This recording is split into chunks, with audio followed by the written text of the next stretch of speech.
We are ready to get started.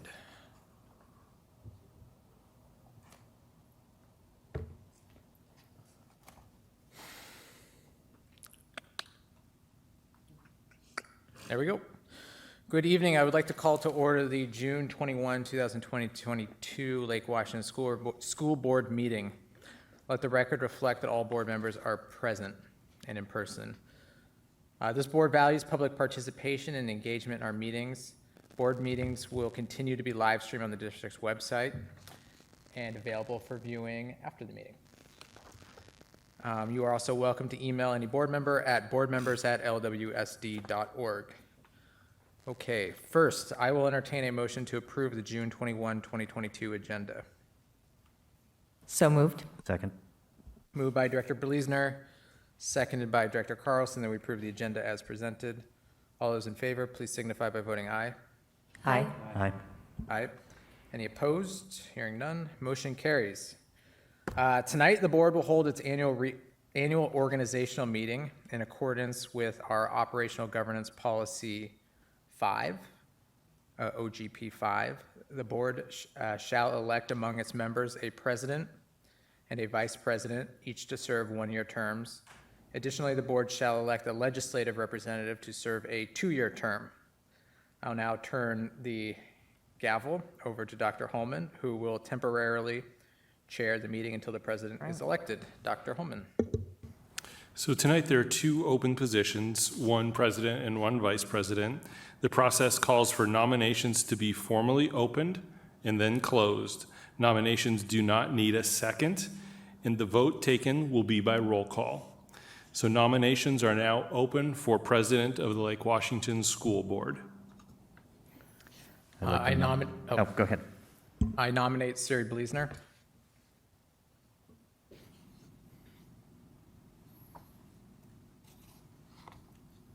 Any additional nominations? Okay, then the nominations are closed. And so Director Bleasner has been nominated for president of the Lake Washington School Board of Directors. Again, nominations do not need a second, and I want to confirm there's no other nominations. Okay, so there's been one nomination for president, and that is Director Siri Bleasner. We'll do a roll call vote. Director Choi? Yes. Director Carlson? Yes. Director Bleasner? Yes. Director Stewart? Yes. And Director Law Liberty? Yes. Siri Bleasner has been elected unanimously to be president of the Lake Washington School Board. Congratulations, Siri, and you may now take over the chair and elect the vice president. All right. Well, thank you very much. And thank you, Eric, for your work over the last 2 years. It's been fabulous working with you, and I look forward to continuing the work. So now we will just continue on to the vice president. And so nominations are now open for vice president of the board. I'd like to nominate Director Choi. So Director Choi has been nominated for vice president of the board. Are there other nominations for vice president of the board?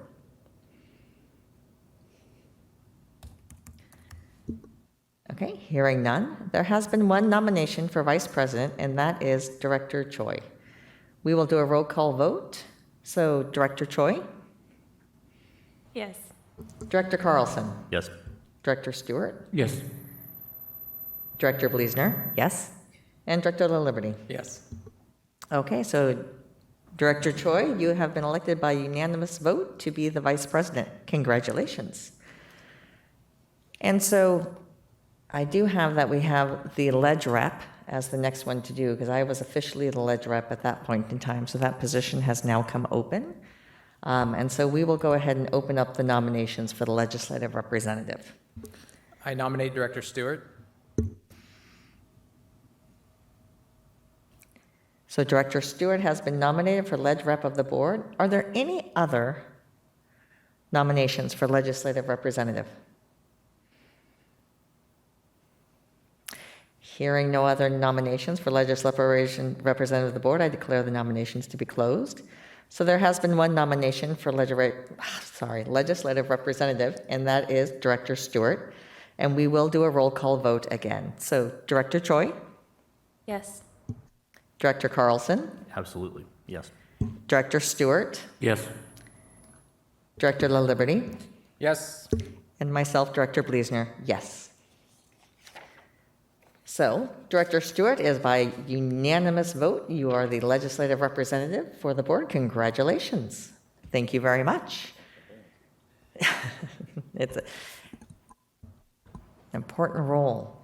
All right, so our next item on the agenda is our public comment. And so if I can just remind, we do have a few rules. The Board of Directors of Lake Washington School District welcomes the public to business meetings of the board and encourages community engagement.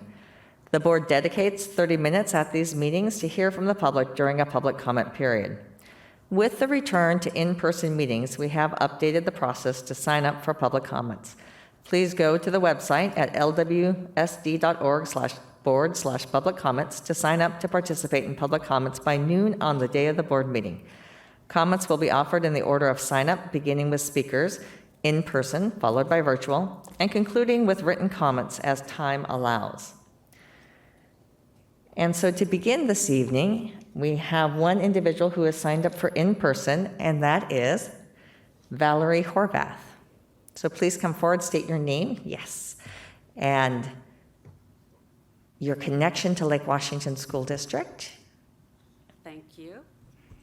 My name is Valerie Horvath, and I am a parent of 2 children who have gone through the Lake Washington School District and are now on to secondary education.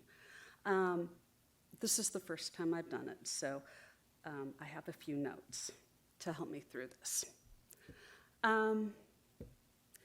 First semester of junior year, my daughter dropped out of high school. She was an honor roll student. She was involved in athletics. She was homecoming princess. And she also had mental health conditions that we didn't realize the severity of. There were signs we had missed. This didn't come about, day one of her junior year. It started in elementary school.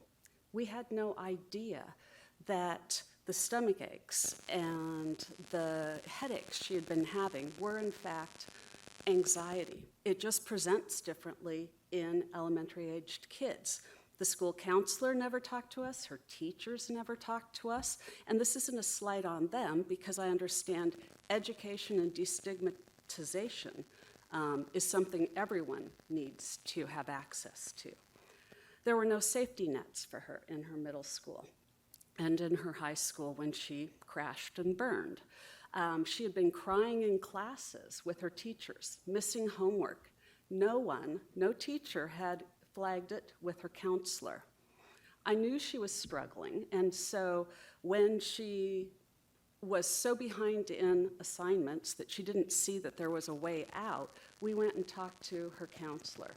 For us, we were lucky. We had the only counselor at the time who had any mental health training. We had Taylor Rule, and she's an LMFT. I have to get that acronym correct.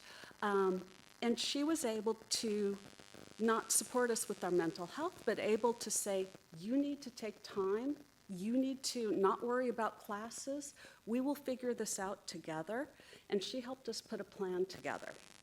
Now, there were a lot of inflection points. If I look back at our journey with mental health, there were a lot of places where a key support would have really helped.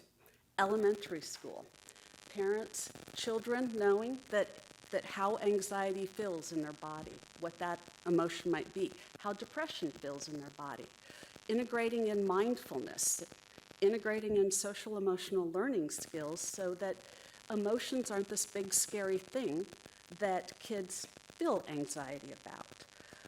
There were inflection points in her high school career, like self-assessments. One thing she said that has always stuck with me is that she did not know that she was anxious or depressed because she had always felt that way. And if you think about it, that makes total sense. But self-screenings are a way in which children and teenagers can identify or have identified for them that perhaps they're not feeling what everyone else is feeling, or perhaps they could be feeling differently.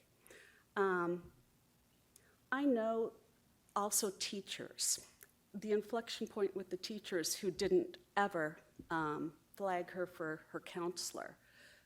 Teachers are overloaded. They're asked to do so much. This is not in any way a slam on teachers. This is to say many of those teachers probably didn't have any mental health training, didn't know what signs to look for, and if they did, didn't necessarily have a clear process, a clear way to identify my daughter as someone who needed help. Thankfully, she was able to graduate. Running Start is an amazing thing. We did not know until the day of graduation whether or not she would make it. So you can imagine those 2 years. Well, I didn't have this much gray hair 2 years ago and these many wrinkles. It was a journey for all of us, and your whole family is part of that journey, and it affects the whole family significantly. The questions that I ask as I see our families and our students struggling with the effects of the pandemic, with the effects of stress and anxiety that is so rampant in our highly achieving community. The questions that I ask are, where are the in-school mental health supports? Where are the ways that students know easily if they are feeling sad, or if their friend, even more so, is feeling depressed and says that they want to kill themselves? Where is the process for kids to identify and get support easily in schools? Low barriers. Where are the supports for teachers? There is great information out there. There are evidence-based programs. There's evidence-based social emotional learning skills that would have benefited my daughter, I am sure, and will benefit young kids through 12th grade. And how are those being rolled out? And how are teachers getting access to training so that they can effectively roll those out as well? With the pandemic, and I know I'm way over time, but with the pandemic, families are really struggling, and I hear this frequently. The incidence of cutting, of self-harm, eating disorders are going through the roof. And these are reactions to an external environment that is out of control, feels unsafe, and it's not going to change anytime soon. So for us to, as a community, help this next generation of students that are emerging, that will be guiding us when we're in our infirmed years, I want them to have the best access, have the best mental health that they can, and that starts with at the school. You can't succeed unless you have mental health. It's as important as food and shelter. Maslow just forgot about it. Thank you. Thank you very much. So we now have an online. The next person is Aya Idris. And as this is my first time working with online public comment, Director La Liberty, it looks like you are helping to support that. Thank you.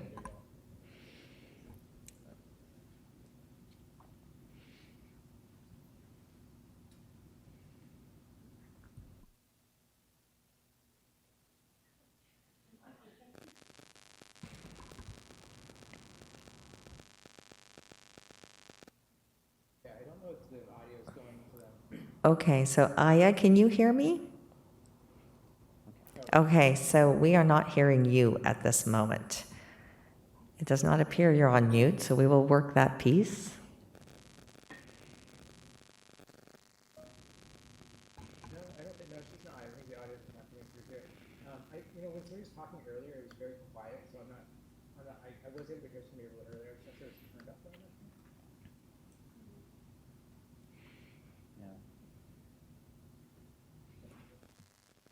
Bear with us, please. Yeah, give it another shot, Aya. If Make you- some noise. Yeah, if you could speak, we'll see if we can hear you. She should be able to hear it. Hello?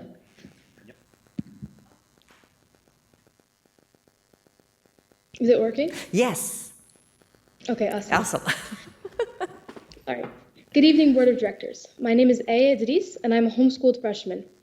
I started a petition to make Eid a recognized holiday in the Lake Washington School District. It has amassed over 2,100 signatures, and I would like to bring this to your attention. Eid happens twice a year, once at the end of Ramadan and again at the end of the pilgrimage in Mecca. Every year, Muslim students and faculty have to make a tough decision at Eid, our holiest holiday. Either they miss school and often lose marks, or they miss celebrations with their friends and family. However, if the school district recognized Eid, they wouldn't have to make that decision. Districts across the country in New Jersey, Minnesota, Illinois, Vermont, New York, Michigan, Pennsylvania, Maryland, and Virginia have all recognized Eid. I witnessed it firsthand in New Jersey this Eid, and it has positively impacted the morale of the Muslim community there, while also bridging ties between the district and the community at large.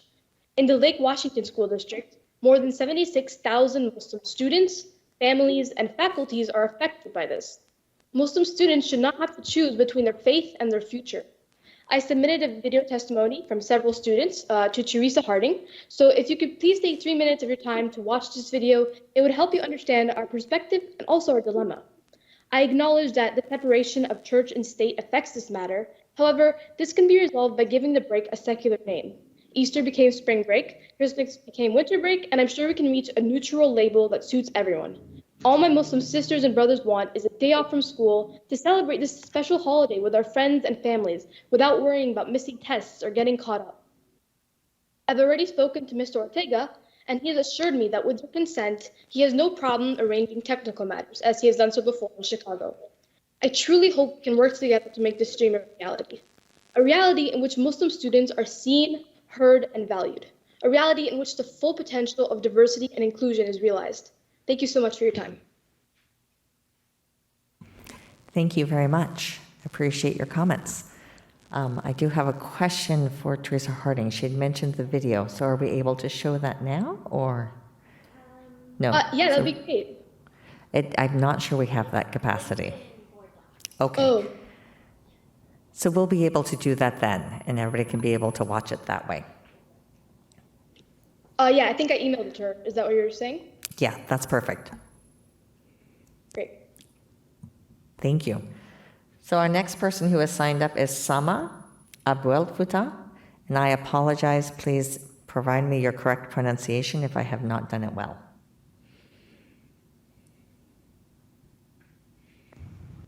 It's fine. Can you hear me?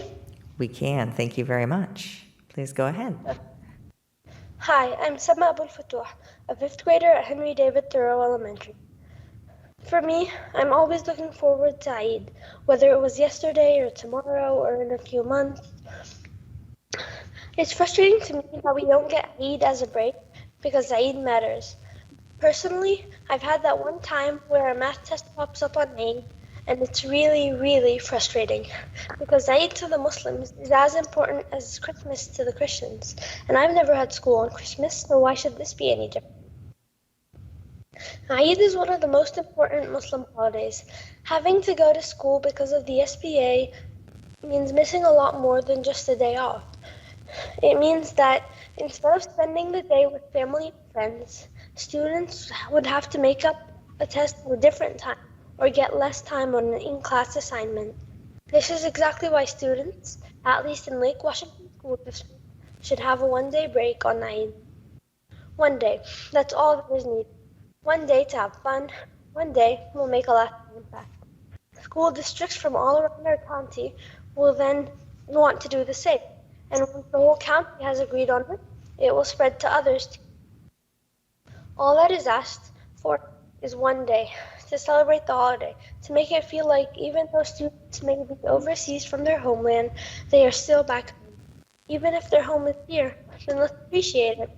The effort that's put in to keep Washington our state, King County our home, and most of all, the effort that's put in to keep our district, no matter how small, feel like the whole world pushed into one dot on the map. Thank you. Thank you very much. And so the next individual signed up for online is Bonnie McDaniel.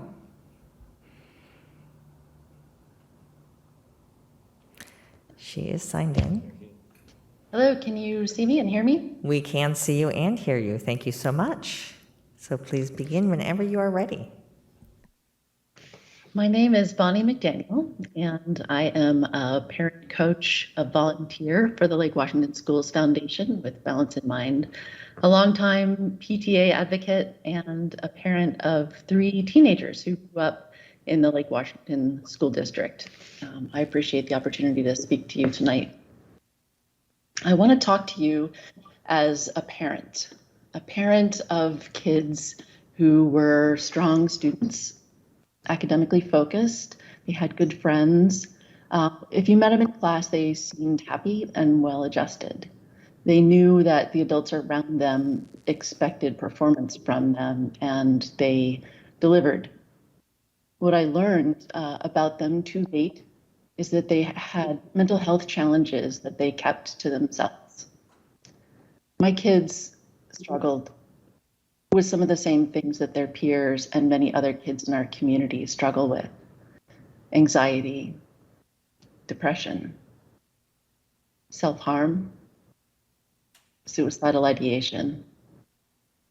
When I hear numbers like 20% of 10th graders in the Healthy Youth Survey, the most recent one, reported that they seriously considered attempting suicide in the last year, I think about what that means in terms of the sadness and the pain of all of those kids, our kids, and the parents who live in fear through long, long nights, because I have been one of them.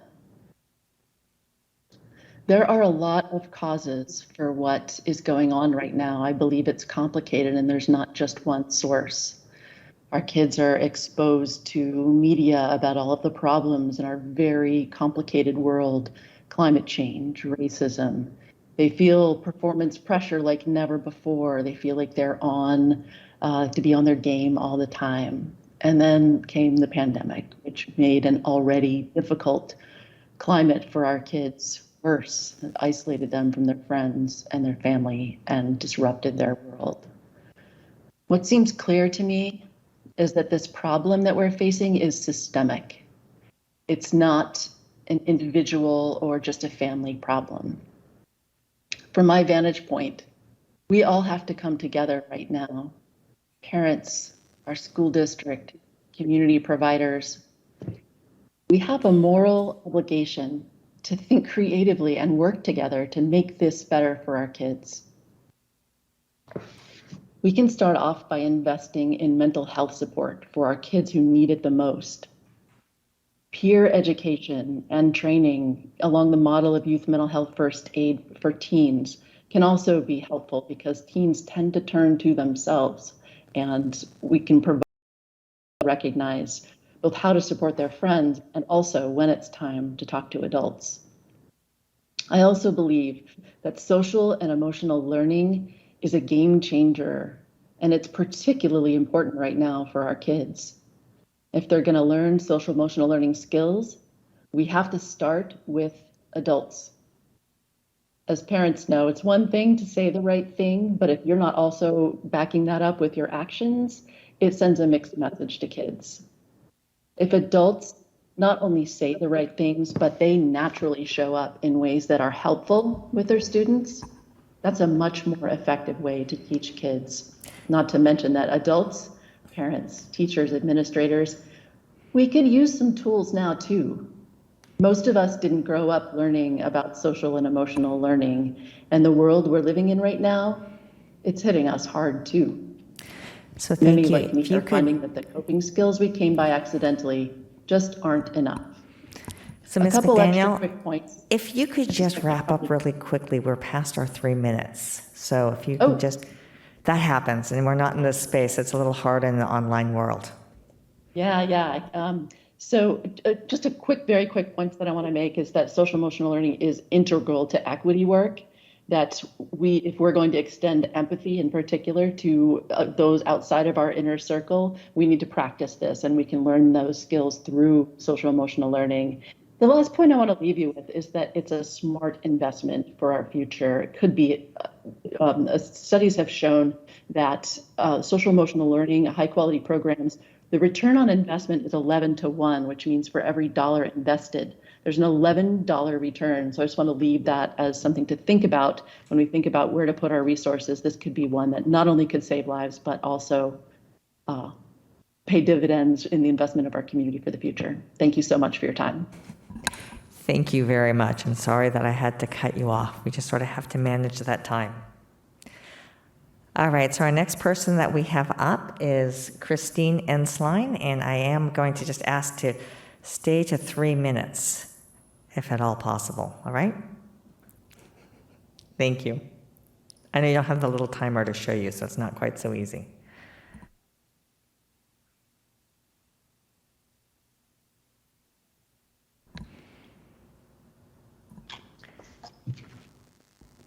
So Christine, can you hear me? It doesn't seem like she can.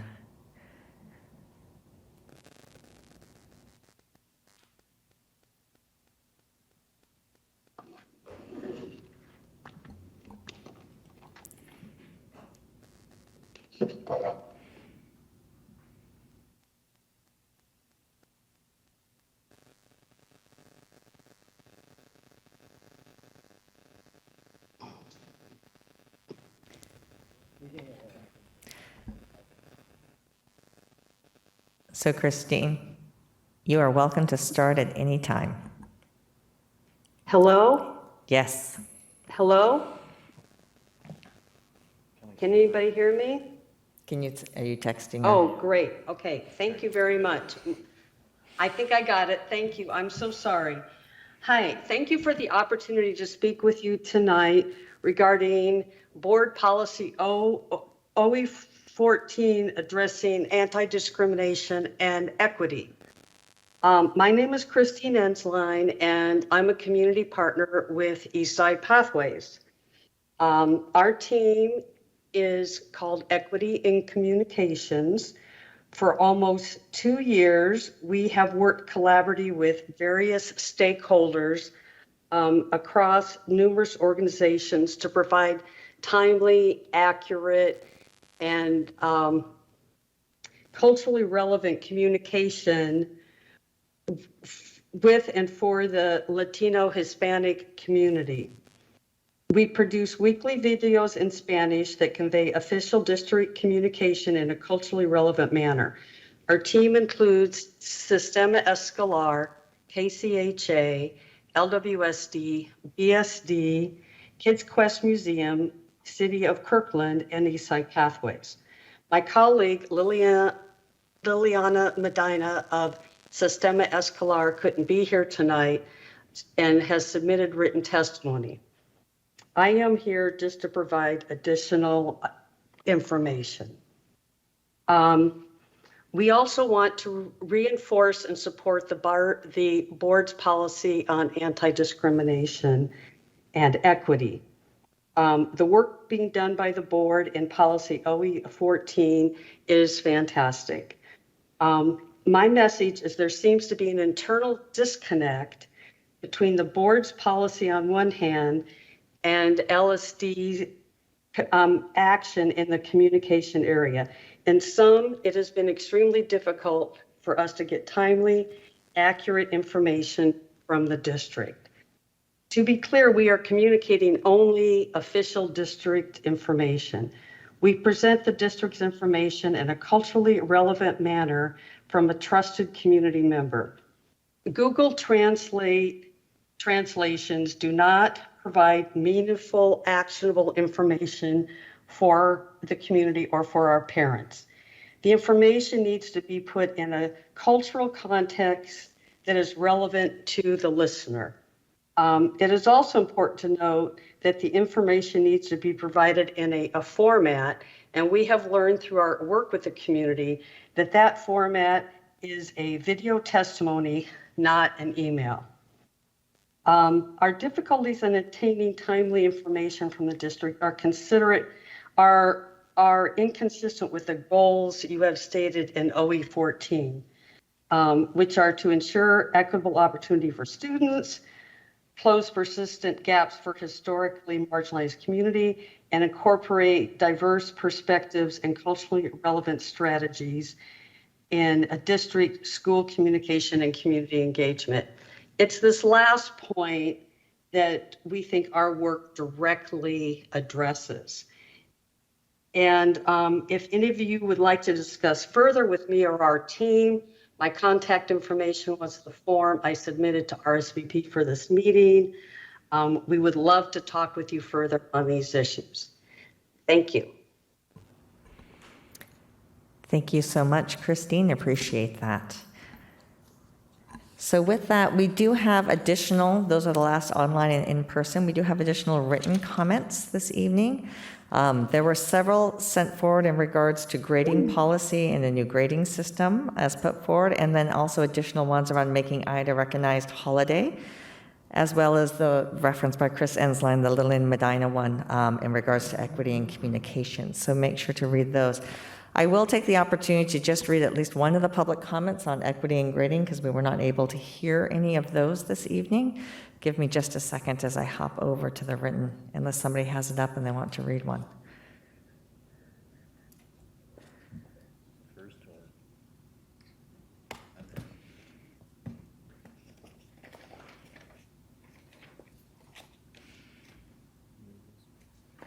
Oh, no, thank you. I'm good. I got it. So the first one I have here is from Cameron Misra, who is a parent guardian of family member and resident, and saying, "Dear board members, please consider grading students with less percentages on the finals. Rather, implement grading throughout the year to encourage learning, class participation, and confidence building among students, which you call future-ready high school students. A higher percentage final exam makes the kids anxious about exams, grades, and college admission. Our teachers are great, but they are humans too. This will protect a kid from any errors by the teachers as final exam percentages are not large. Finally, our school focus should be kids learning and not ruining their confidence or their college admissions." And I'll just follow up with the second one from Masa Asao, parent, guardian, or family member. "Dear Dr. Holman and board members, please repeal the new grading system that is based on Joe Feldman's book, Grading for Equity. This grading system, which puts significant weight on tests and fundamentally disregards homework/participation, has harmed many students' mental health, as well negatively impact students' academic standing this school year. Further, it put too much pressure on our teachers, and it has been proven unworkable for them. As a parent with children in Lake Washington School District schools, I appeal to you to recognize the widespread harm, confusion, and chaos this grading system caused our school community this year. Please repeal this grading system and restore our previously sound grading system for the upcoming school year. Thank you." And as I said, there are additional comments, but with that, I will go ahead and close public comment for this evening. And I want to thank everybody for reaching out. Do know that these are all read by our board members and will be followed up on in different ways in regards to these different comments that have come through. Okay, so our next item on the agenda is the consent agenda for June 21, 2022. So the first question, are there any members that have items they wish to have removed from the consent agenda to be discussed individually? Hearing none, I will now entertain a motion to approve the consent agenda. Move approval? Second. It has been moved by Director Carlson and seconded by Director Choi. Dr. Holman, will you please poll the board?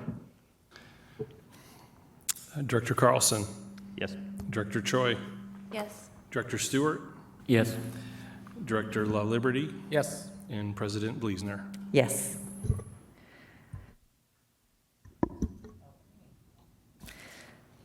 So we'll now move on to the non-consent agenda. And for tonight, we have our first reading for Results 3, Life Skills and Citizenship. I think this aligns itself well in regards to some of the public comment we've had this evening as we look through these results. So look forward to this discussion. So I will pass this off to Dr. Holman for an introduction. Yeah, so this Results 3 has been on a unique journey for the board, as the board really does try and identify the specific outcomes that you're monitoring to determine overall organizational success. And as we were in preparations to monitor Results 3 about a year ago, it really came to light that the monitoring data and report really wasn't meeting the interests of the board, because it truly wasn't providing information that was relevant and allowing the board to understand the outcomes in Results 3, Life Skills and Citizenship. And so through a recommendation and a proposal to maybe take a look at some state-level frameworks regarding social-emotional learning, the board appreciated that, and so Associate Superintendent Matt Gillingham has led the board through a number of study sessions to review the SEL benchmarks, and then to develop policy language and interpretation indicators and specific targets. And so tonight is the first reading for the board. Matt is here and will provide a presentation for the board as a lead-in to your discussion. Matt? Great, thank you, Dr. Holman. All right, I'm getting some feedback.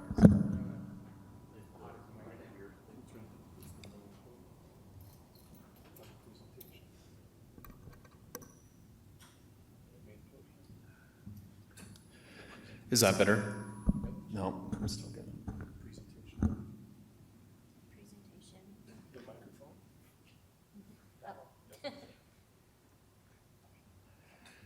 Can you hear me now? No, it's still getting that. All right. Okay, that's better.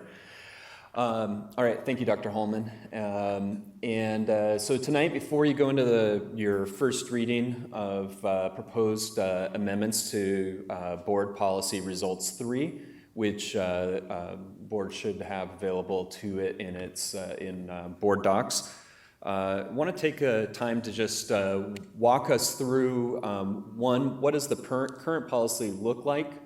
Some of the challenges that the board has expressed with its with the R3 policy.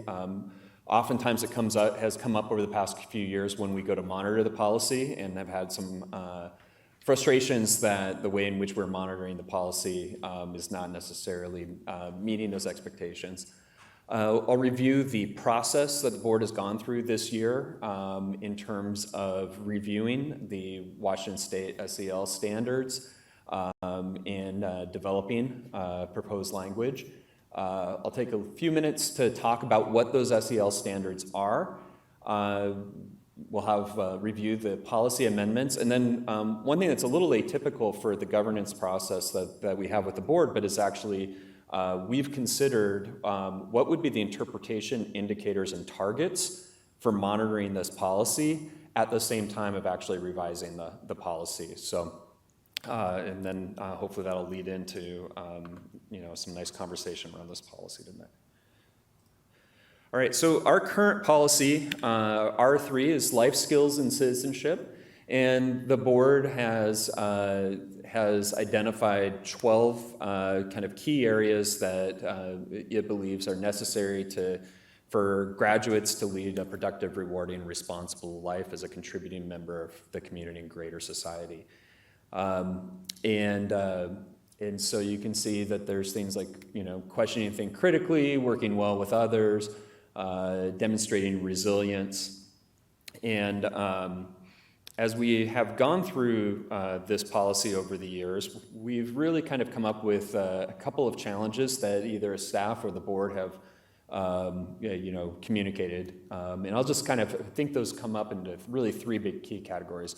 One is the concept of standards, which is what was the foundation for actually identifying these 12 items? Where did that come from? What perspective was brought into that? And then that leads into this concept of alignment, which is if the board is hoping to govern through policy, What we really ideally have is the board's policy provides nice clarity for the organization such that it's able to drive action throughout the work. So it's something that we can take and say this incorporates into district goals, into building school improvement plans, and it's even something that can show up in that our classroom teachers can be thinking about, how does this show up in my classroom? And one of the challenges that with the current R3 is it really doesn't, it's not a cohesive package. And so we've talked about the challenges of trying to align our work around that. And the one that has really driven and kind of is what drove us to look to see what do we need to do differently with R3 is that thinking about how do we effectively measure our success as a school district against that policy. Many of the ways that we've been historically measuring R3 are actually really more of a reflection of our performance as adults or our behaviors as adults, things in which we would monitor in one of the operational expectations. So the extent to which discipline, for example, was one item that we monitored. We'd connected it to taking responsibility. And yet exclusionary discipline is not, it's very few students ever experience exclusionary discipline. We have a rate of about 1%. So that means 99% of our students don't experience exclusionary discipline. So that measure in and of itself doesn't actually tell us anything about the vast majority of our students in terms of their ability to take responsibility. So as we've looked at some of the challenges, these are, I would think in some ways, some of what the board should hope to, through revisions to R3, of hope to have a really solid foundation as to why we have, and be able to articulate why we have these goals. These results are important. Being able to articulate how they fit together in a cohesive package in such a way that we can also talk about kind of throughout the organization, how does this manifest itself in each level, right? So that it's a conversation of what does this look like in the classroom level in the same way that at a school level and at a district level, so that really over time we can actually, the theory of action is that we'll be able to actually drive change because we've provided nice clarity and we're aligning our systems to meet those results. And then finally with measurement is that we actually are able to measure, and for this policy, that is really challenging. As we go into that, I'll talk about some of the challenges because I believe that the board, this is the first step of the board with respect to modifying this policy, but that there's continued work ahead specifically with respect to measurement. So our process, the board has been engaged in this process really seriously for the course of the past year. What's not on here is we last monitored R3 in November, and the board had engaged in conversations expressing some frustration with R3 at that moment. And so we put on the December 6th study session where the board looked in depth at the Washington State SEL standards. From that study session, the board expressed an interest in revising the policy, and so we drafted some policy language to bring to the board at its study session retreat in March 19th, brought it back, board engaged in substantive conversation around that, brought revisions back to the board in a study session on May 9th. And then the board is engaged in its first public reading of the policy today. And depending on feedback and comments today, could engage in a second read next week or further out if need be. So I'll talk about the Washington State Social Emotional Learning standards as being one of the challenges in terms of, and the board has talked about kind of, how do we develop the R3 to begin with? And looking at a process, the Washington State SEL standards really do have some crossover with some of the board's interest in its existing process or existing policy, but the state has really, over the course of multiple years, spent a lot of time working with practitioners, experts, working with stakeholder groups. There's a standing state SEL committee. Really has done a lot of work to try to integrate multiple voices in developing the state standards and then continue to build those out. The state has also really taken what we'd call an asset-based approach to thinking about our students, which is what are the gifts and skills that they bring to us, and thinking about that from the standpoint of equity, and that as we engage with SEL work, that we're focusing on what our students need, thinking about culturally responsiveness. So part of the challenges when we're looking at essentially what are kind of these citizenship skills or life skills, they're very value laden, and trying to identify ones that are appropriately and culturally responsive, and thinking about that as an asset, not necessarily a barrier. The idea of universal design is also embedded into the standard, so that you'll see that there's a level of accessibility that we can build up from, and also thinking about kind of the experiences of our students through a trauma-informed lens, which really looks at and continues to focus on, even if our students have experienced things, but what are the assets that they bring, what are the skills that you build off of. So the state has identified a framework of 6 standards. 5 of these actually align with CASEL, which is the national kind of organization that's really developed a model for social emotional learning. The Washington State has added that final section, social engagement, to round out and to create a set of parallel standards. And so the board, at our December study session, looked at these standards. We dug in depth to the materials that OSPI has developed around them, and discussed how these relate to the current model of R3. And just to point out that, when we think about that concept of alignment, the state has also done a lot of our work for us in thinking about how these standards align through the K-12 or P21 experience, and in taking a specific standard such as self-awareness and breaking that down and saying, what does that look like? So there's a benefit to using and relying this down the standards, because we can actually say, well, this is what this looks like in the classroom. This is what we would be seeing if our students are actually demonstrating this. So through all of that work, that's led the board has engaged in some great discussions, hours of discussion around amending the policy, and the language that is proposed here. So strike through is existing language that would be removed, and underlined is added language, new language. The board engaged in some conversation around the concept of citizenship. What does that mean? And the changing that to the concept of a global citizenship, particularly to recognize both the global nature that our students are going into, and also that to broaden the concept of citizenship to not necessarily be limited or constrained by one's actual citizenship of a particular nation or the other.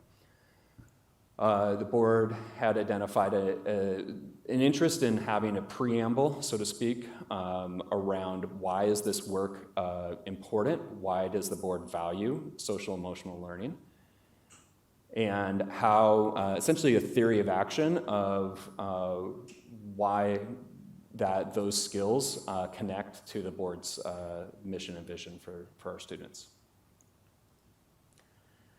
And then as we get into the specific characteristics, the board had expressed an interest in aligning with the state standards, but not necessarily using those terms word for word. But you'll see that the reflection of the 6 standards and from self-awareness, so having our students identify their emotions, their strengths, and areas for growth. Self-management, regulating their emotions and behaviors in constructive ways. Self-efficacy, their ability to demonstrate reasonable goals and plans. Social awareness, really being able to treat others with respect, including those from differing cultures or identities. Social management, making safe choices about personal behavior and social interactions. And then finally, social engagement, which is really showing a desire to contribute as a citizen or member to the well-being of school and community.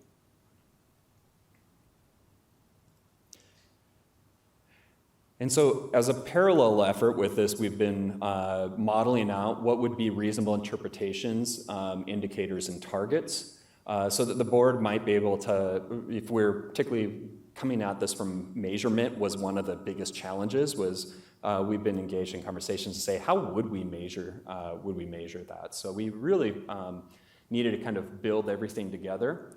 The reasonable interpretation is presented here. A lot of the superintendent's reasonable interpretation language is consistent with the state SEL standards, and again is aligned to each section of the state standards.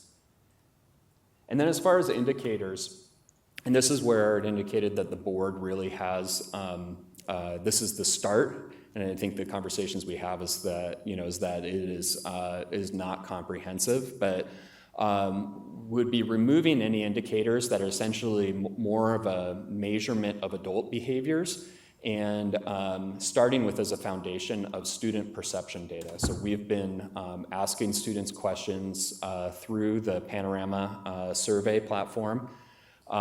We have worked with the Panorama team throughout the year to try to identify what, based on the policy language and the state SEL standards, what would be the appropriate survey question banks that would actually align with that would help us get a sense of our students' self-perception of their abilities or skills with relation to those results.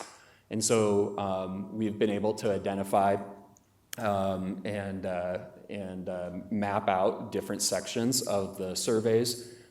We have actually will have all of this data going into next year, because we're also able to identify this in advance of our spring survey.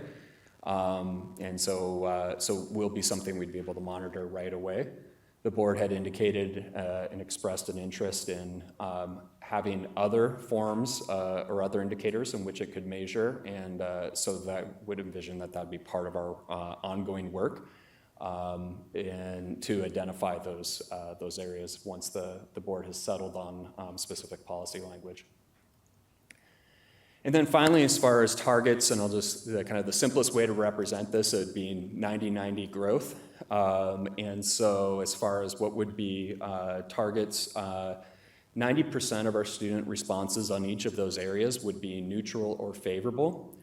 And then the student favorable responses would also be consistent with the 90th percentile of districts. So within the Panorama tool, we're able to get a percentile ranking of where our students' responses essentially would put us on a national level. And then the board has indicated an interest in looking at different student groups and how those student responses might vary when we disaggregate the data. All right, so thank you, Dr. Holman. Hopefully that was a brief enough overview of R3 and conversations we've had this year. All right, thank you very much. So are there any questions or discussion? This is just the first reading, so it really is open to discussion completely. There is no action to be taken.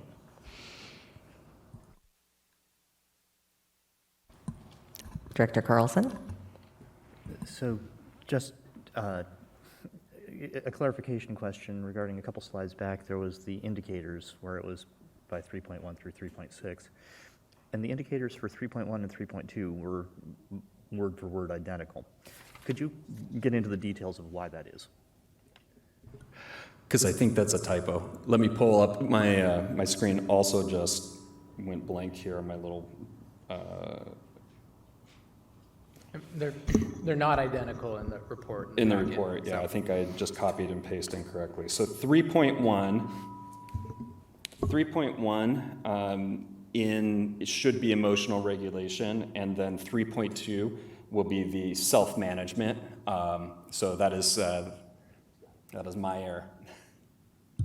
That's all right. I just wanted to make sure that I hadn't missed something when we discussed it. Thank you. Director Liberty? Just a comment. I know I've seen one of our audience members take a photo of the screen tonight. It's also posted to the district, the whole packet with the indicators is posted to the district website. And that's also for anyone watching at home. And we obviously welcome any and all feedback that we can receive on this. So it's under board docs on the district's website. And if you have any trouble accessing it, you can email us as well. There's a question from the audience. If it's okay, Director Bleaser, I'll just... It is fine, Director Liberty. You can answer. I'll briefly address it. There are board members at lwsd.org. That email alias goes to every board member. All right, thank you. Any other questions? Director Choi? I had a question about the second to last slide, this one. So you have 90% of student responses will be neutral or favorable, and then student favorable responses will be consistent with the 90th percentile of districts. Is a 90% neutral response considered by Panorama as a favorable response?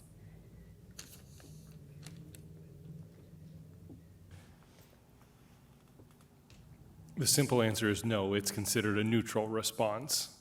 And so when we look at the overall responses, we know that there's also survey behavior that takes place where students may actually not feel favorable, but they may also not feel unfavorable. And so looking at the top three, because it's all on a scale of five selections, taking the top three actually allows us to benchmark and identify a group of students. And so it's not a negative response, but it's also not a positive response. I would love to ask a follow-up question on that piece.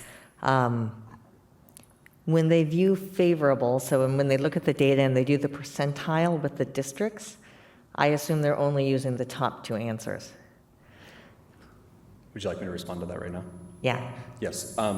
So the way that these two targets would essentially interplay is the percentile. So for the school district to be in the 90th percentile, that is based only on the two most favorable responses. So if we met 90% of student responses neutral or favorable, but let's say 80% of those are neutral, we would not be in the 90th percentile because all of the 90th percentile, the lowest one that I've seen thus far is right around 54% would be favorable. So, so you wouldn't meet in one of those. It'd be very difficult to meet in one of those targets with a high level of, at least in the 90th percentile target, with a high level of neutrality. One of the considerations, and I'm going to go back to this idea here. Sorry for anybody that.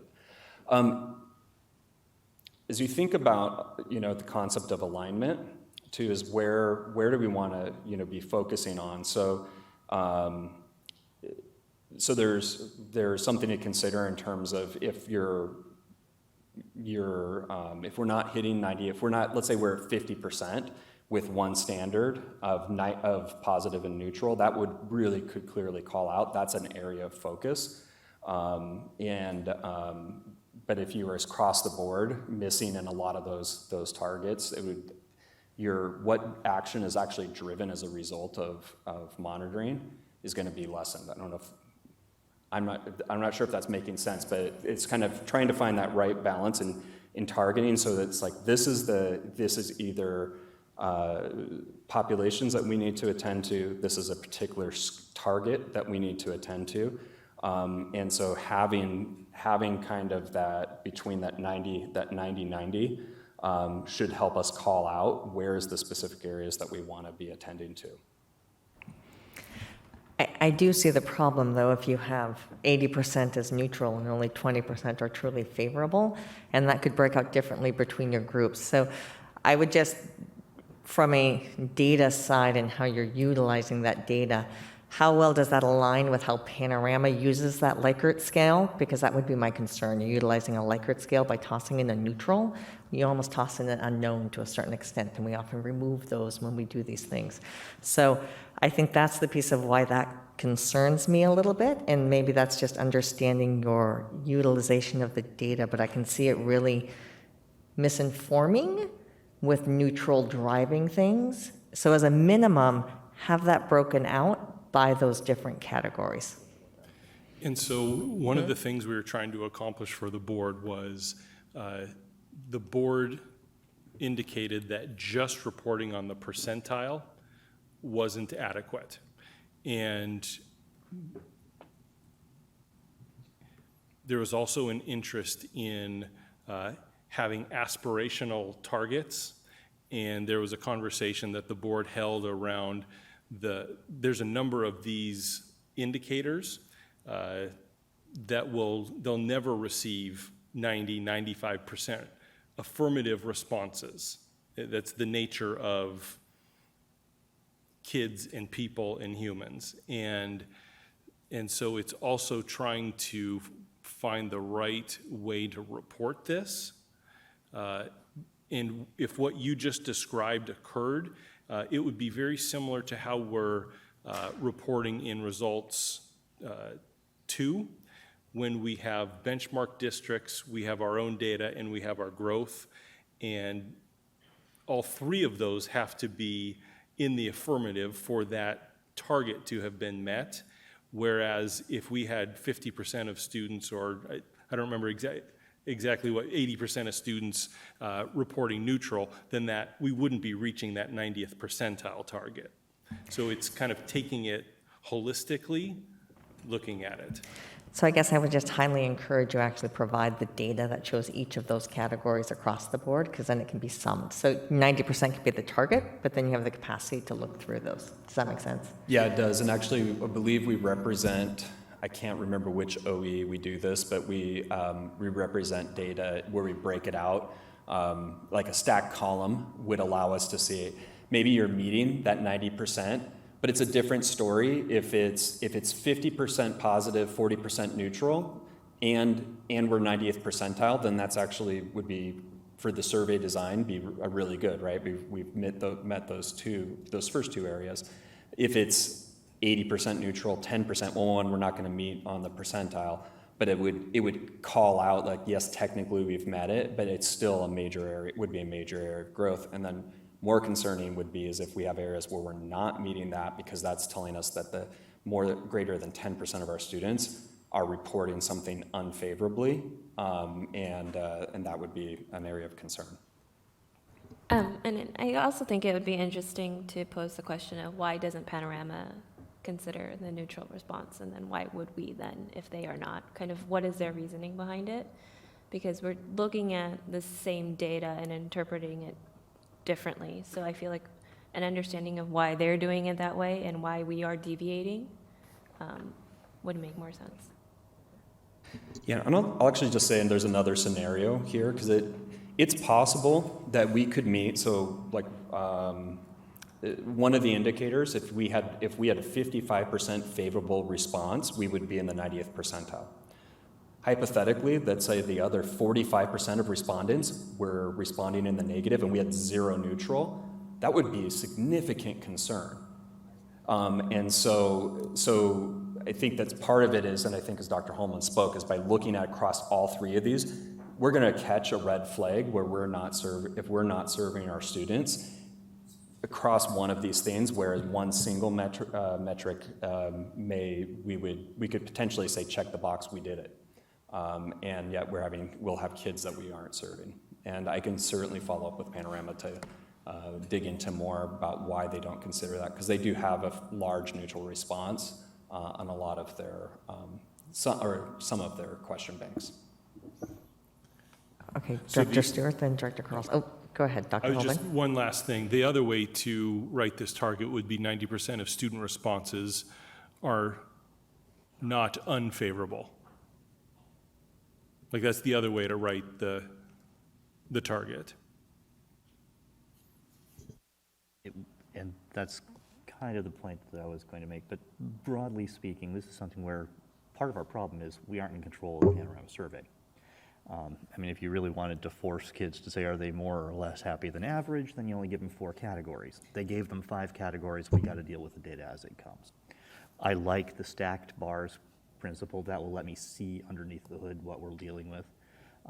And, you know, anything that requires 90% of teenagers to say they're happy is never going to be met. So at least requiring 90% of them to say they're not unhappy is, I think, potentially feasible. So I'm broadly speaking comfortable with.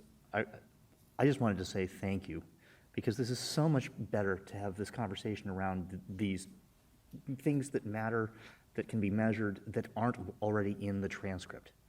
I mean, our old standard of having make connections. How in the bleep were we supposed? So there are going to be growing pains here. I forgot to lead with the compliment. This is tremendous progress, even if there are details that we're going to have to suss through. So thank you. Yes, and Director Stewart. Matt, refresh my memory. We'll not only be looking at our standards as we move through the years and how we've responded and how we've been able to meet our expectations. We're also comparing this to districts or to the results nationally. Yes, so that second major target would be to say we would be with it, we would, for each of those sub-policy areas, our responses would place us in the top 90 of the 90th percentile across the nation. I'd like to highly suggest, recommend, however you want to put it, that we push Panorama to the idea that having similar districts compared, at least by population-wise, I don't know. I'm afraid that if we're comparing it to my hometown district back in Oklahoma, it's going to be apples and oranges, and it wouldn't be a fair comparison, to be quite frank. But if we're comparing it to schools that have the same offerings or similar offerings, the same size, then I think we've got a little bit more substance there, because, I mean, I'm concerned about the pressures with the accelerated classes, and that's the impact they're having on the SEL. And I'll be quite frank, there's a lot of school districts out there that aren't able to offer that sort of thing. And I think that makes a difference. I can follow up with them with that. There are some opportunities to filter. What I'm unsure of is the ability to consistently do that against the same group, because the number of essentially the districts, they essentially add new clients. It's constantly changing, and so even the percentile, what might count within the 90th, a percentage that could count in the 90th percentile this year might change for next year. So I'll follow up with them on that and certainly get their thoughts in terms of the understanding of their design. Well, just the idea that if I realize that people walk in and walk out of these surveys, but still, if they had categorizations of above 10,000, 20,000, so forth, some kind of grouping, if you will, even if it's a different group, it's a little bit more of a true report than comparing us to a 5,000 school district. All right, thank you. And Director La Liberty. I have 2 questions, so I'll ask one and see if there's any follow-up on it first, and then ask the second one. I'm looking at Appendix A, which has the survey questions. What? Thank you. Just to reiterate, I'm looking at Appendix A, which has the survey questions. And Am I right that what is the neutral response are the responses that are sometimes somewhat, essentially some derivative of some? Yes, The middle those one? those Okay. would be the neutral options. Okay. Would be that third central column.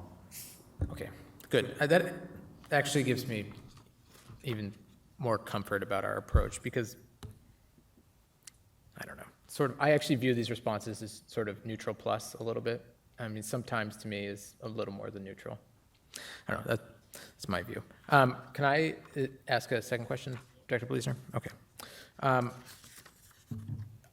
trying to recall the monitoring timeline for this. So we have the survey, the students have already completed the survey, correct? Yeah, And we have the data now at this point?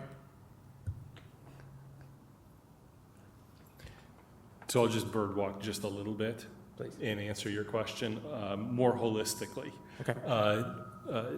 We met with Director Bleasner, now President Bleasner, I believe it was last week.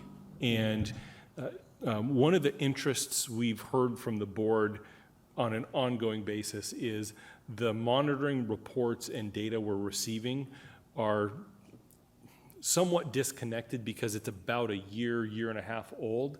And so we have looked at the timelines for reporting and believe we can do our monitoring much earlier in the school year, which would give the board data earlier in the year. You'd be able to complete all of the monitoring prior to superintendent evaluation.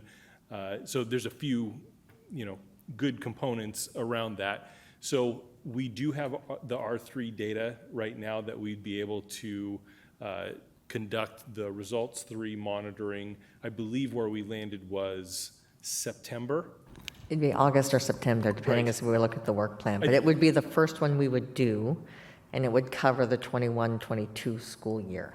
I believe what we landed on was a study session in August around the information, the monitoring, and then the board would formally monitor in September. And so, yes, if the board does formally adopt a new R3 policy, that would be the timeline. Thank you for short-circuiting my questions and getting right to all the answers in one fell swoop. I appreciate it. Okay, I'm all set. And that all sounds good to me. Any other questions? I had 2 more quick questions. Go ahead, Dr. Troy. And in subsection 3.6, it talks about the indicator, under indicators, the percent of students reporting positively, the extent to which they consider the perspectives of their teachers on the Panorama survey. And I'm curious, how are we measuring the community component?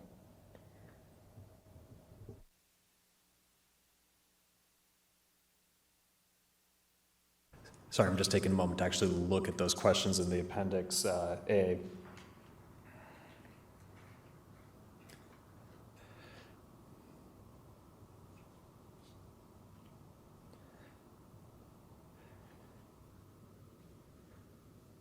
That's just grade 6-12. Okay, we do not have specifically for that a community survey bank.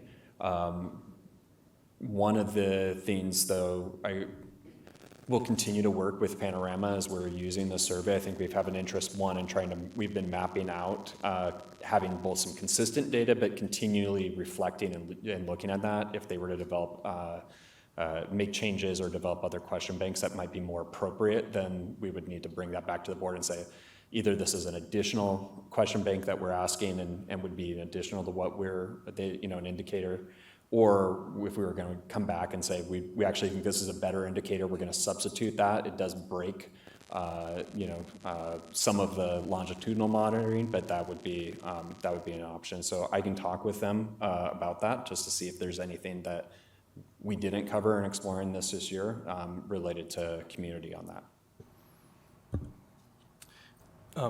And that's specifically also called out at the very bottom of that chart. There's a few items that we're not able to monitor, and that's true of each of the the policy sections where we're going to have to work with Panorama and/or identify different data sets, different indicators. Yeah, and then I think, so that is essentially just another point that I would like to reiterate. Thank you for all the work that's been done, and I know that it's been a heavy lift implementing this new survey and reworking this policy. But I do believe that there are limitations when we are only measuring results with an optional opt-in survey, that we are not capturing an accurate picture, potentially, of our student body.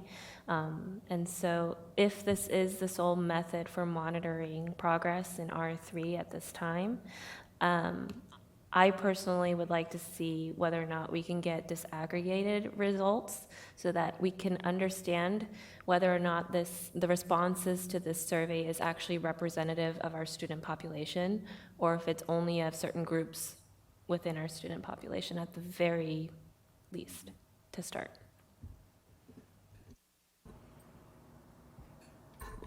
Dr. Holman. One more comment. I believe the targets are the board's targets.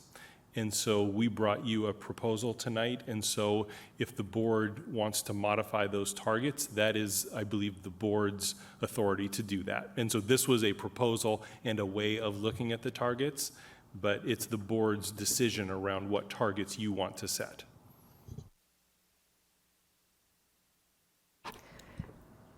Were you suggesting different targets? No. I was talking about indicators for measuring. Yes. I may just also jump in there. I think perhaps one of the things that you're alluding to is, and we've had this conversation before, is in the question of response rates.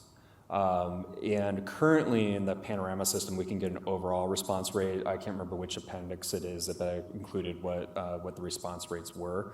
But that is a top line number for all students. And so one of the questions is, that's a completely fair question to be looking at, is do we have some students who are essentially over or underrepresented in those response rates? The intent over time would be to eventually extract the data out of the Panorama platform such so that we could actually disaggregate the data and get at. We'll have to essentially do our own calculations, but we'll break out of some of the limitations of the platform itself. I just wanted to clarify, my comment was a new paragraph. It wasn't a response to Director Choi, to her specific comments there. And Director Stewart, you had something. Real quick, I can see the problem with the idea that it's very self-selective, and I can understand that. You may end up getting the high-performing students, the ones that want to make sure that they're heard all the time, the other ones that really don't care, so forth, are the ones probably we need to reach, to be quite frank. And requiring everybody to do it, that would backfire, because if I were a student and I was required to do one of these, I'd be going right down the middle for the entire thing and skew your results entirely, or the negative. Is there some way to incentivize the participation? And I don't know. It's a kind of an open-ended question for us to consider. How could we incentivize participating in this, where it doesn't seem like there's one more bloody test I'm having to take this week, or one more set of questions I'm being asked? Just, everyone likes a little carrot and not a stick. Director LaLiberty. Any other questions? If not, I have just two, and I do want to say thank you again. I appreciate the way you've built this in and the different components. One of them is, well, actually there's two. So based on our study session earlier, where we talked about utilizing focus groups or opportunity for other more in-depth sort of diving in concepts, this seems to me like one of those places where that would be ideal, to be able to have a little more in-depth conversation with our students into how they feel these things are going, so we can understand the data we get through the survey, just to give some of the depth behind it. I just think of, you're sitting in the audience, so I'm pointing to you, Val. Your public comment of giving just some of that story just provides a little more depth to some of the challenges that come forward. And I think we might miss that through this if we don't have an additional component to it. And I think it can tie into all the other results too. It can tie into the academic results. We can actually do it pretty effectively across the board with our students and being able to ask multiple questions in those settings. But that's just something to look at some of these other more in-depth ways that we could possibly tackle it. The other question is around Healthy Youth Survey and whether or not that helps to play. I know that's only every 2 years, but I know we do get information from that. How does that play into this, and is that considered?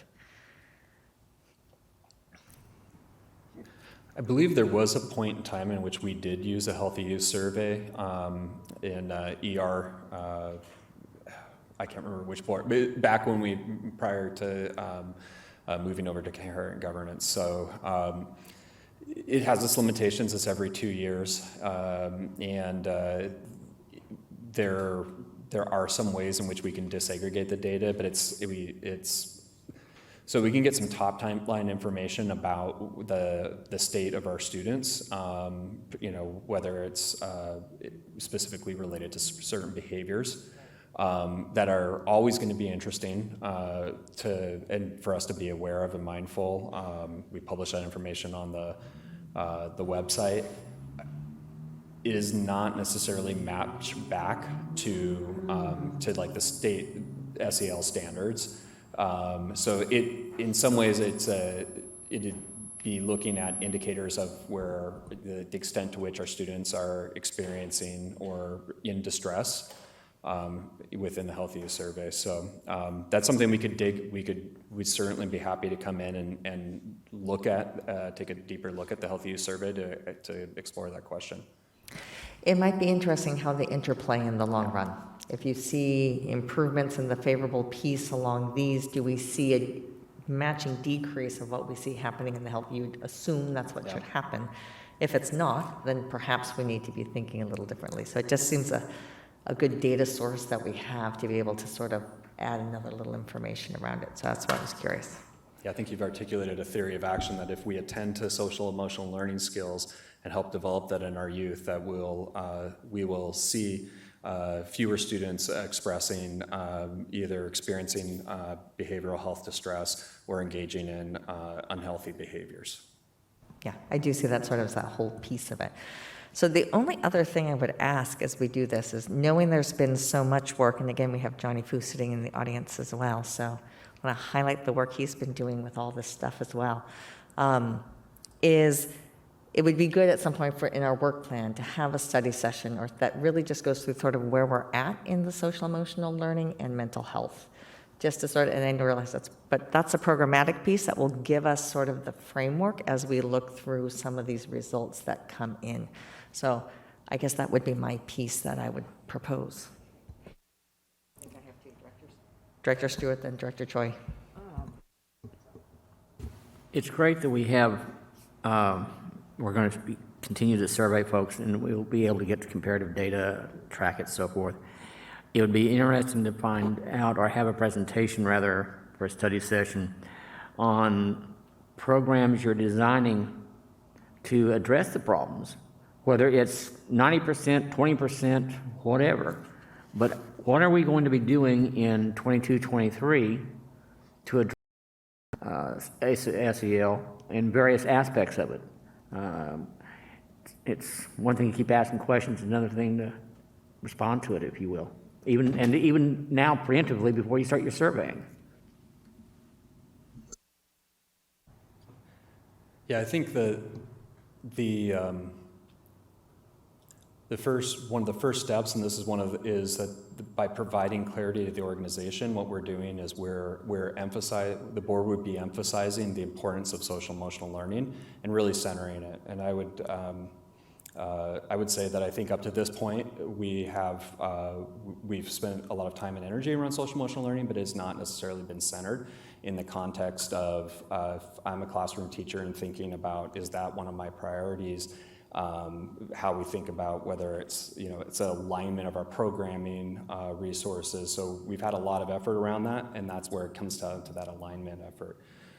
There's long-term, I think there's going to be some need to do socialization of this within the community, continuing to, with our teachers, with our principals, what does this look like, and continuing to build out ways in which that this shows up. How do we leverage our existing resources, existing tools that we have? And so while there's certainly programming that we can do related to it, I think I think there's an opportunity for the board by providing clarity to the organization, for us to really use that as a foundation for building off a kind of a change in mindset within the organization. We heard tonight around how are we tending to the adults and helping build their capacities around social emotional learning. So I would expect, and I think there's definitely some short-term gains and short-term things we can do, but there's also really is a longer-term sort of foundation that the board has an opportunity to start that ball rolling in a way that we haven't done heretofore. Well, I guess the reason I'm asking is I want to make sure that as we're getting the data, I go back to the idea that we have type A, type B, and type C personalities within our organizations, that we all do, in fact, within the world.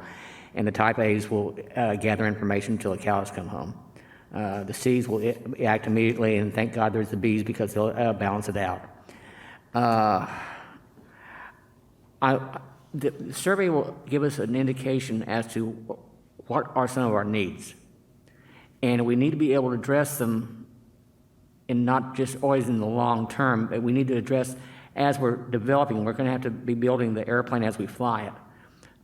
And for the reason that, in my mind, if we know that we've got X% answering in this way in a specific category, then then that has budgetary input or budgetary effect. How many bodies do we put into it? How many dollars do we put into it?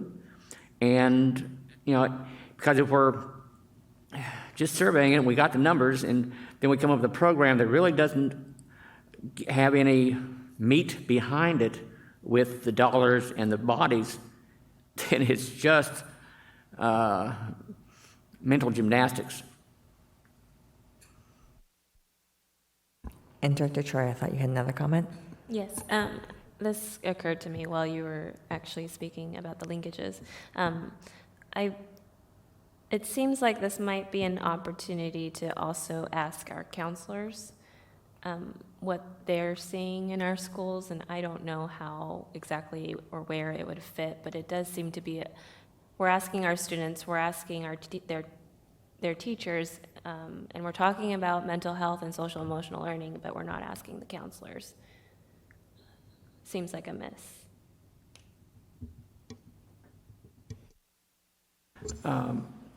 To that point, and to the point that Valerie made earlier, it'd be interesting for us to know and to find out what level of backgrounding, education, or training already exists in mental health with teachers, with counselors, with I don't care who, to be quite frank, within the staff, and totally. Paras. I'd love to see paras being able to identify these problems. IAs, because to be quite frank, those two categories are doing a lot of the teaching when you get down to it. Maybe not on the books, but they're carrying out the assignments with the kids directly. And I'd like to know, what do they have to work with already? Do I have a person that has training in, do I have a counselor trained only or experienced in only helping them find the right college? Or do I have one that's really trained in how to deal with mental health issues? Even if it's a Band-Aid approach, until we can get to a bigger fix for that person, at least it's a first aid approach. Because if we don't have the bodies out there that have this knowledge, then we've got to develop a program quickly to get them informed, educated, trained, and up to speed, and beyond that, comfortable with doing it. I could see a teacher saying, I don't know how to do this, and I'm not sure how I'd go about talking to Johnny or Susie or whoever, because it's not my background. I don't know how to really approach it without it being almost looking like I'm accusing them of something or I'm picking on them. And especially if they've got anxieties, my God, that would just increase the anxieties probably. So I'd really like to be able to, that'd be to me the first step as we're starting to build the ship, find out what kind of troops we have out there and what they're equipped with and what do they need. And ask them what do they think they need, to be quite frank. And Director La Liberty. Just a ditto on the desire expressed by other board members to have a study session on the work plan to learn about what the current efforts are in SEL. So, Okay, as we develop that work plan, that can easily happen. Any other questions at this point? Okay, so just so you know, the results 3 will be coming back in a week with any modifications or amendments that were taking place through this, if you so choose. And then that will be put forward for approval at that point in time. So if you do have any other questions or follow-up, please reach out. If there are comments or concerns, please feel free to email board members at lwsd.org or contact any one of us as well, and it will also get to the whole board through that fashion. So I just want to say thank you. It actually is very timely that we are shifting this. The other piece I'd just like to remind is the whole purpose of doing the monitoring is as a board that we then can have a discussion that sort of highlights what the priorities are going forward and those components. That if this is a concern and then that's passed off with staff to then figure out how that's going to occur within that environment. So that really is the purpose of why we monitor. It isn't for the sake of monitoring and it isn't for the sake of surveying. It is to use that information for the board as a whole to set that priorities going forward so that there is clear direction. So I do appreciate your saying how this policy is providing direction in regards to social emotional learning and mental health within our schools, which we have not had before. So that is a huge shift that actually was made this year. So thank you very much and look forward to seeing you back in a week. So our next item on the agenda is a public and community affairs. We actually are not having a superintendent's report this evening. He's off the hook. So we're moving to public and community affairs. I typically am reporting on this, but anybody else is welcome as well. The only piece I'd really like to put out is we actually had a meeting with the city of Kirkland and had the opportunity to speak about facilities and actually ways in which to design urban planning and zoning to help support schools and being able to have access. So there is some great information, a white paper. We'll get a copy to you on that. That's easy to do. It's actually being presented at their city council tonight. Is that correct? Is it Tuesday? So it is beneficial to really start thinking about how you use vertical, how to create the urban schools, and sort of really looking at, as we have this increasing growth and density, how does the school partner? So there's been great work done by staff in talking with people and continuing with a variety of different projects that are moving along in Kirkland. So just wanted to put that out. And Director La Liberty. I'm just briefly add on to Director Bleasner's report. In addition to that, it was reported to us that that school zoning and school density is on the work program for the Kirkland Planning Commission for this upcoming year. So a lot of opportunity to do some pretty innovative things in the city of Kirkland, and I expect there'll be opportunity for us as a board to engage with the Planning Commission and staff to engage with the Planning Commission as they do that work, and that comes forward on their work program. Excellent. Anything else on public and community affairs? Hearing none. We then have an equity update that we provide at the end. So I think the one piece is OE 14, anti-racism, anti-discrimination, equity and inclusion. Inclusion and equity in education. I think I got it.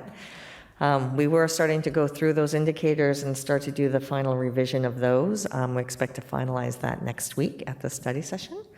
And then we'll move to monitoring of that. They'll also get put onto our work plan. And Director La Liberty. Just gonna keep piggybacking off your presentations. I just wanted to flag for those who are interested in viewing those indicators as they are right now, both a it looks like both a clean version of the current draft and a redline version is available on the district's website under board docs and then under the agenda for the study session today. So those are both viewable. And just as with R3, I think I feel comfortable speaking for everyone that we would appreciate any feedback that the community is willing to provide on that. And Director Choi. I'd also like to add that we have selected our student representatives to the board this week, and we are preparing to welcome our 2 student representatives at the August meeting. Wonderful, and thank you both, Director Liberty and Director Choi, in helping to do those interviews, as well as Dr. Joy Ross in being part of those. I think you have both commented that you were very much impressed by our youth and students within our schools and their desire to be engaged and active participants. We're really looking forward to this opportunity, so thank you for bringing it forward. All right, any other equity update? With that, I will move to board member comments. Director Stewart. As we transition to a new administration, if you will, I want to look forward to us being able to continue as we've been working on our equity so much, and we take that to the next level, if you will, because it's one thing to put everything on paper, which, to be quite frank, was a monumental endeavor, but now let's really make sure that it means something other than just words on a page. The issue of grading is something that came up last December that I brought forth to staff and board, and it just kind of languished. I don't know if other things took priority or what, but when the voices kind of lowered after January, it seemed like it went off the radar screen. May not be correct. It may be in the fact you're just working on it, but if the public doesn't know you're working on it, then it's a problem, because then they think we're ignoring them. And I know no one likes to be ignored. When it comes to start times is another issue. I really would like us to maybe step up the process and be looking at the start time issue and make sure that we're not just kicking it down the road. It's a difficult process. It's a difficult decision to make. And we're going to have to address it because it's not going away, and it's only going to be, quite frank, even more so. The same way with land acknowledgement. We brought that up last fall. I even read one during board comments a couple of times.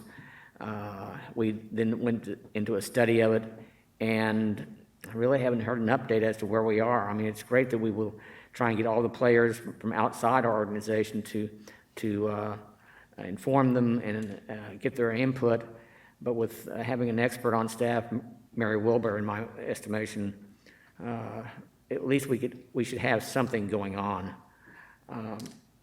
I'd like to also recognize one of the organizations within our community, Centro Cultural Mexicano. The 2 leaders, Angie and, oh Lord, I'm going to forget it. Thank you, Carlos. We received an award from the county this last few weeks, the Martin Luther King Award. And I can't say enough about the work that they've done. I'm sure there's other organizations out in our communities that have, but I remember driving past one Saturday by their headquarters and saw this long line going out the parking lot, around the corner, and up another corner, and it was for vaccinations for COVID. And I was so enheartened and so enthusiastic about it. It really made me feel good that people were reacting. And it turns out that they were getting to the point that they'd had so much participation that day. Not only did they have to have another day, but even that day they were running out of vaccines, so they called up FEMA, and FEMA said, we'll be there in 45 minutes. And they came. And that's an important step in making sure that all of our parents, all of our kids, all of our staff are reached. And I want to thank them for their contribution to our community. Thank you. Director Liberty. I'm actually not 100% certain about this, so I'm going to ask in the form of a question rather than a statement. At our upcoming meeting, we are going to receive an update on school start time work. Is that right? I know I was at the agenda review meeting in which this was put on the agenda, but It is on the agenda. okay, that was my memory. Okay, great. So yes, that work is ongoing, and we'll be hearing an update on that in less than a week, right? 6 days. Excellent. Okay. That's my only comment. Any other board comments? I do have a question as well around the grading concerns that are being brought forward. And I will say we've heard both sides of the parents who are concerned about the current grading policy, but also parents who have appreciated the shift in grading policy. And recognizing it hasn't been a district-wide piece, my understanding is the plan is to have a task force work group in the fall to start digging into this a bit at the secondary level. Is that fair? Probably work group is probably the right term. Right now grading, and I think I provided some of that information. It's been a local decision in terms of our schools, actually all the way down to our teachers as they're developing their class setup and makeup and things like that. And so a number of our schools have started taking on grading and thinking about grading, ensuring that, the grades we're assigning actually are aligned with student outcomes as opposed to student behaviors. Some of that's taken place at a building level, some of that's taken place at like the grade, at a team level. And so our secondary administrators actually asked us if we could add this to the work plan and really address this more holistically rather than, situation by situation. So we'll be doing that next year. Thank you. And Director Liberty, then Director Stewart. I'm stealing Director Bleasner's material with this comment here because she's the one who put me onto this. Something that after Director Bleasner shared this with me, I now believe is that the board, we may want to take a look at modifying our policies to have a policy on grading. And Director Bleasner shared with me that some of our local, other neighboring districts, the boards do have a board policy in their academic policy that does touch on grading at a high board policy level. And I think it was the Issaquah School District is one in particular I looked at, and I thought they did a really nice job of staying at the board level of policy. So that may be something that we as a board want to take a look at on our work plan for this upcoming year, or in a committee setting. I'm not sure, but I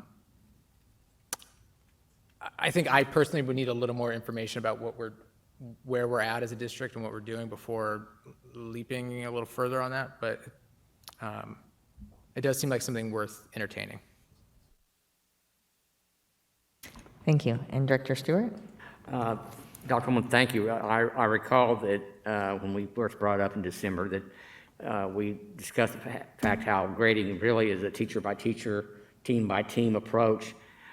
My concern is that I don't think we adequately communicated that to the public and to let them know how it exists, and the fact that if the administrators have asked us to do further study on it, it's keeping folks up to date so you don't end up with a volcano. You end up with people saying, okay, they're going to work on it. We may get a little bit tired of hearing that we're updating it or we're working on it, and we'll push them.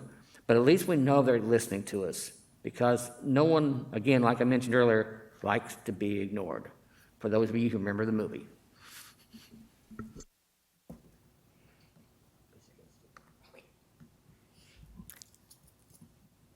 That was quite a few board member comments. You can see we're wrapping up the year. The one piece I would like to just highlight, we did just do graduations.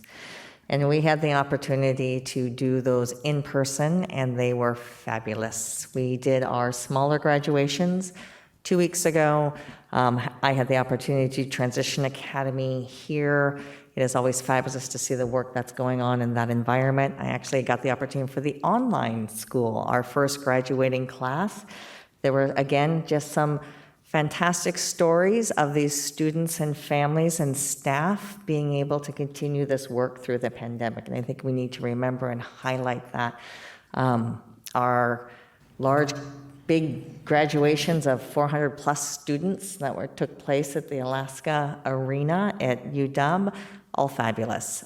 It was great to see students each being able to share their experiences in their lives, as well as our staff, and as a community coming together and being able to celebrate an important milestone in many of our students. So I just want to make sure we have a call out that was fabulous work done by a lot of people, communities and all the above, to be able to pull this off. So thank you very much. And I have to admit, having not been out in the schools much in the last 2 years, that was a fabulous, uplifting experience to remember why I sit here. So I want to thank all of you for all the work that you do. To that end, I unfortunately missed them because I was out with COVID and I did not want to start another pandemic. But at the same time, it really bothered me not being able to see some of those kids that I've known and the programs that they're in come to fruition. It really is a milestone for every student, regardless of which group, the large groups, the small groups. And I missed, especially on the small groups where you have so much contact with the parents and the families. It was a disappointment, but I'll get over it. I'll come back next year and make sure I make up more of them. So with that, I think we are done with board member comments. And thank you to all of you for wrapping up the school year. I know there's still end pieces here, but it's been a good year to wrap up. So with that, we move on to a review of the board meeting schedule. Our next meeting is June 27th. Our study session will be at 5, and our board meeting will be at 7. And with that, I will entertain a motion to adjourn the June 21, 2022 board meeting. So moved. Second. It has been moved by Director Liberty and seconded by Director Choi to adjourn the meeting. All those in favor, please signify by voting aye. Aye. Anyone opposed? Hearing none, motion carries. Meeting adjourned.